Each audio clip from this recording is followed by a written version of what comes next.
तो दोस्तों नमस्कार, रेसलिंग सुपर धमाल में आपका स्वागत है। तो दोस्तों WWE का सबसे बड़ा प्रीमियम लाइव इवेंट रेसलमेनिया अब खत्म हो चुका है। इस इवेंट की नाइट 2 में भी चैंपियनशिप मुकाबले हुए जिसमें कई रेसलर्स को जीतने का मौका मिला। इस वीडियो में हम आपको WWE रेसलमेनिया नाइट 2 यानी कि 40 की नाइट 2 में हुए सभी चैंपियनशिप मैचों के नतीजों के बारे में बताने वाले हैं, जिसमें कुछ में चैलेंजर्स को जीत मिली जबकि कुछ में चैंपियन अपने गोल्ड को बचा पाने में असफल रहे। तो दोस्तों नमस्कार, रेसलिंग सुपर धमाल में आपका स्वागत है। तो दोस्तों रेसलिंग से जुड़ी हुई ताजा अपडेट के लिए आप मेरे साथ बने रहिए इस चैनल पर, ताकि यहां पर आपको हर प्रकार की रेसलिंग जगत से जुड़ी हुई ताजा अपडेट मिलती रहे। तो चलिए दोस्तों वीडियो को आगे बढ़ाते हैं। तो दोस्तों बात करेंगे सबसे पहले इस मुकाबले की जो हुआ था सेथ रॉलिंस बनाम ड्रू मैकिंटायर। WWE के रेसलमेनिया 40 नाइट 2 की शुरुआत ही इसी मुकाबले से हुई थी। वर्ल्ड हैवीवेट चैंपियनशिप मुकाबले के साथ इस मुकाबले में चैंपियन सेथ रॉलिंस अपनी वर्ल्ड हैवीवेट चैंपियनशिप को ड्रू मैकिंटायर के खिलाफ डिफेंड कर रहे थे। यह मुकाबला बेहद शानदार था, लेकिन इसमें चैंपियन अपनी चैंपियनशिप को रिटेन कर पाने में कामयाब नहीं रहे थे। सेथ रॉलिंस पर चैलेंजर ने 2 क्लेमोर यानी कि ड्रू मैकिंटायर ने 2 क्लेमोर लगाए थे, जिसके कारण ड्रू मैकिंटायर के रूप में हमें नए वर्ल्ड हैवीवेट चैंपियन मिले। मैकिंटायर भी काफी ज्यादा समय तक चैंपियन नहीं रहे। आपको बता दें कि उनका सपना था कि क्राउड के सामने वो वर्ल्ड चैंपियन बने, और वैसा ही हुआ, क्योंकि सेथ रॉलिंस जो है नाइट 1 में कोडी रोड्स के साथ थे और वो काफी ज्यादा चोटिल हो चुके थे। उस मैच में उनकी इंजरी हुई थी, काफी ज्यादा उनकी टांग पर निशाना था, और इस मैच को शुरू होते ही यहां पर ड्रू मैकिंटायर ने भी उनके पैरों पर निशाना बनाया।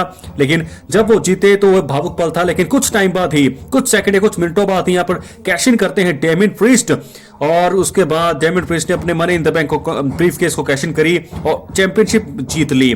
तो यहां पर कुछ ही मिनटों के लिए यहां पर चैंपियन बने यहां पर ड्रू मैकिंटायर, लेकिन जल्दी ही उस सपने को चकनाचूर कर दिया डेमियन प्रीस्ट। अब हमारे नए वर्ल्ड हैवीवेट चैंपियन है डेमियन प्रीस्ट। अब हम बात करेंगे दूसरे मुकाबले की। तो दोस्तों आपको बता दें कि Logan Paul versus Randy Orton versus Kevin Owens United states championship के लिए मुकाबला हुआ। WWE सुपरस्टार लोगन पॉल को अपनी यूनाइटेड स्टेट्स चैंपियनशिप को इनके ट्रिपल थ्रेट मुकाबले में डिफेंड करना था। उन्होंने इस चैलेंज को स्वीकार किया और जबरदस्त प्रदर्शन किया। लोगन पॉल ने अपनी चैंपियनशिप को तब रिटेन किया जब केविन ओवेंस के पावर बॉम्ब को रैंडी ऑर्टन ने RKO में तब्दील कर दिया था। उन्होंने पहले तो रैंडी ऑर्टन को रिंग से दूर किया और फिर केविन ओवेंस को स्प्लैश देकर अपनी चैंपियनशिप को रिटेन कर लिया।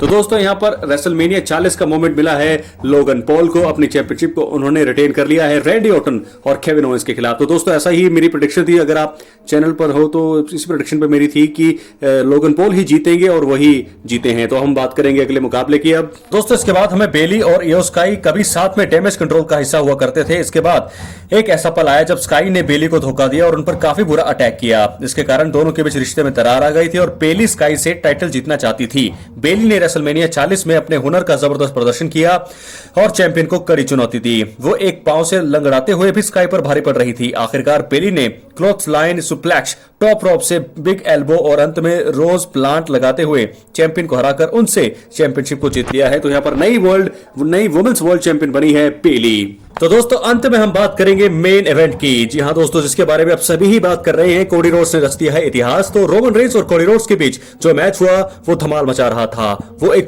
ब्लॉकबस्टर मुकाबला था। यह मुकाबला फैंस के लिए तो खास था ही, लेकिन साथ ही कोडी रोड्स के लिए भी अहम था। इस मुकाबले में कई बड़े नाम रिंग में दिखाई दिए थे। इस मैच के दौरान द ब्लड लाइन ने भी अपनी उपस्थिति दर्ज कराई। कोडी रोड्स के साथ इस मैच के दौरान न केवल सिर्फ जॉन सीना नजर आए, बल्कि खुद द अंडरटेकर रिंग में दिखाई दिए। द रॉक ने भी इस मैच में अपनी उपस्थिति दर्ज कराई, लेकिन आखिरकार कोडी रोड्स ने 3 क्रॉस रोड्स हिट करके 1316 दिन से undisputed WWE universal champion Roman Reigns को पिन कर दिया। वो चैंपियन बनने में भी सफल रहे और इस प्रकार उन्होंने सेथ रॉलिंस का शुक्रिया अदा करा, जो सबसे मेन कारण थे रोमन रेंस के हारने का। तो दोस्तों कोडी रोड्स इस समय हमारे नए अनडिस्प्यूटेड WWE यूनिवर्सल चैंपियन है। बहुत बहुत बधाई कोडी रोड्स को, अपनी कहानी उन्होंने खत्म कर ली है, हरा दिया है रोमन रेंस को। रोमन रेंस की बादशाहत अब खत्म हो चुकी है। अब नया एरा जो है वो कोडी रोड्स एरा अब शुरू होगा। क्या है आपकी राय? अपनी राय जरूर दें। चैनल पर नए हैं तो चैनल को सब्सक्राइब करें। मिलते हैं अगली वीडियो में। बहुत बहुत धन्यवाद।